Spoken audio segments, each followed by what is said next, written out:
Shalom, senang sekali saya Vikaris Nopiana dapat bertemu kembali dalam perenungan firman Tuhan bagi kita sekalian. Dan pada kesempatan ini nas pemberitaan firman Tuhan yang akan menjadi renungan bagi kita bersama, yaitu diambil dari kitab Perjanjian Baru, Injil Matius pasal yang ke-7 ayat yang ke-7 sampai yang ke-8. Saya bacakan demikian bagi kita dengan perikop hal pengabulan doa. Mintalah, maka akan diberikan kepadamu. Carilah, maka kamu akan mendapat. Ketoklah, maka pintu akan dibuka bagimu. Karena setiap orang yang menerima dan setiap orang yang mencari mendapat, dan setiap orang yang mengetuk baginya pintu dibukakan. Amin. Dalam kesempatan ini saya mengangkat judul bagi perenungan firman Tuhan, yaitu percaya dan lakukan. Nah, saudaraku yang terkasih dalam Tuhan kita Yesus Kristus, kita pasti tidak asing lagi dengan istilah doa. Karena sebelum tidur kita berdoa, sebelum makan kita berdoa, sebelum melakukan aktivitas kita berdoa. Nah, tahukah kita apa makna dan arti dari doa itu sesungguhnya? Bagi sebagian orang, berdoa adalah suatu kegiatan yang dilakukan ketika ingin memohon atau meminta sesuatu kepada Tuhan. Namun, apakah doa itu hanya sebatas itu? Tentu saja tidak. Berdoa adalah sebuah hubungan yang akrab dengan Tuhan, di mana kita berkomunikasi dengan Tuhan melalui doa-doa kita. Nah, apa manfaat doa bagi kita orang percaya?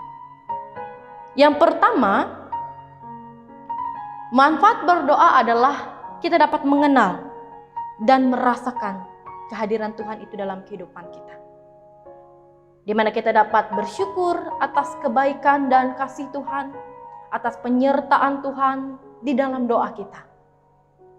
Dan yang kedua, manfaat berdoa adalah menjalin hubungan yang benar dengan Tuhan. Karena dalam berdoa bukan sekedar jawaban, tetapi soal keindahan hubungan kita dengan Tuhan. Yang ketiga, manfaat berdoa adalah mengerti dan mengikuti kehendak Tuhan. Dan yang terakhir, manfaat berdoa adalah membiarkan Tuhan menentukan arah dalam kehidupan kita. Nah, tetapi kecenderungan kita memahami doa adalah sebagai tempat kita meminta, berharap agar permintaan kita dijawab oleh Tuhan. Nah, sadar atau tidak, kecenderungan itu ada dalam hidup kita, di mana kita memaknai doa hanya sebagai tempat atau sarana kita meminta kepada Tuhan. Tetapi meminta kepada Tuhan melalui doa bukanlah hal yang salah, tetapi itu menunjukkan ketergantungan kita kepada Tuhan, menunjukkan kita mengandalkan Tuhan di dalam setiap kegiatan atau perjalanan kehidupan kita.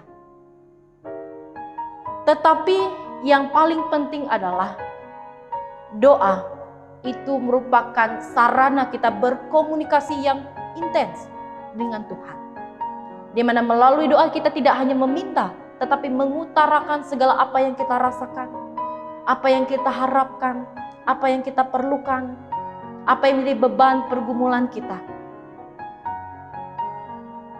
Karena justru kecenderungan kita adalah meminta atau bahkan menuntut Tuhan supaya mengabulkan apa yang kita inginkan. Tuhan tidak menghendaki kita hanya meminta saja, tetapi Tuhan menghendaki kita ketika kita meminta, maka kita pun harus berusaha untuk mendapatkan apa yang kita inginkan dan yang kita harapkan. Karena firman Tuhan berkata, ayat yang ke-8, karena setiap orang yang meminta, menerima. Setiap orang yang mencari, mendapat. Dan setiap orang yang mengetuk, baginya pintu akan dibuka. Nah, ketika kita meminta sesuatu kepada Tuhan, maka iringilah itu dengan usaha kita untuk mendapatkan apa yang kita inginkan. Karena sia-sia ketika kita hanya berdoa, tapi kita tidak berusaha untuk mencari apa yang ingin kita gapai, apa yang ingin kita minta, maka tidak ada artinya. Karena berdoa dan bekerja itu yang Tuhan minta. Dimana ketika kita giat berdoa, begitu pula kita giat untuk berusaha mendapatkan apa yang kita inginkan. Karena Tuhan akan memberikan sesuatu yang terbaik bagi kehidupan kita. Dan di waktu yang baik pula. Kiranya Tuhan memampukan kita untuk melakukan firman-Nya. Amin. Mari kita bersatu dalam doa, kita berdoa. Terima kasih atas perenungan firman yang telah diperdengarkan bagi kami bersama Tuhan. Melalui kebenaran firman Tuhan kami diingatkan bahwa ketika kami meminta sesuatu kepada Tuhan, sepatutnya lah kami pun harus berusaha untuk melakukan sesuatu agar apa yang kami inginkan dapat Tuhan berikan sesuai dan seturut dengan waktu yang Tuhan kehendaki. Bapa dalam kerajaan sorga, kami menyerahkan seluruh kehidupan kami ke dalam tangan pengasihan Tuhan. Apapun yang menjadi pergumulan, permasalahan dalam kehidupan keluarga dan rumah tangga kami, biarlah Tuhan sertai dan berkati kami Tuhan. Berikan kami kesehatan, kekuatan, serta kemampuan, agar kami terus dapat dimampukan melaksanakan setiap aktivitas, kegiatan, dan rutinitas kami. Terlebih pada situasi pandemi COVID-19 yang masih ada di sekitar kami Tuhan. Mampukan kami Tuhan, agar kami terus dapat berkarya dan bekerja untuk kemuliaan nama Tuhan. Dan berkati setiap keinginan harapan kami Tuhan. Permohonan kami dalam setiap doa dan harapan kami. Biarlah senantiasa Tuhan berkenan atas segala sesuatu yang kami lakukan. Dan biarlah Roh Kudus-Mu akan memperlengkapi kami, memberi kami hikmat, agar kami terus dapat melakukan apa yang Tuhan kehendaki di dalam kehidupan kami. Di doa dan permohonan kami Tuhan, kami serahkan setiap keinginan, aktivitas, kegiatan kami. Hanya di dalam nama Yesus Kristus yang menjadi Tuhan dan Juru Selamat kami. Amin.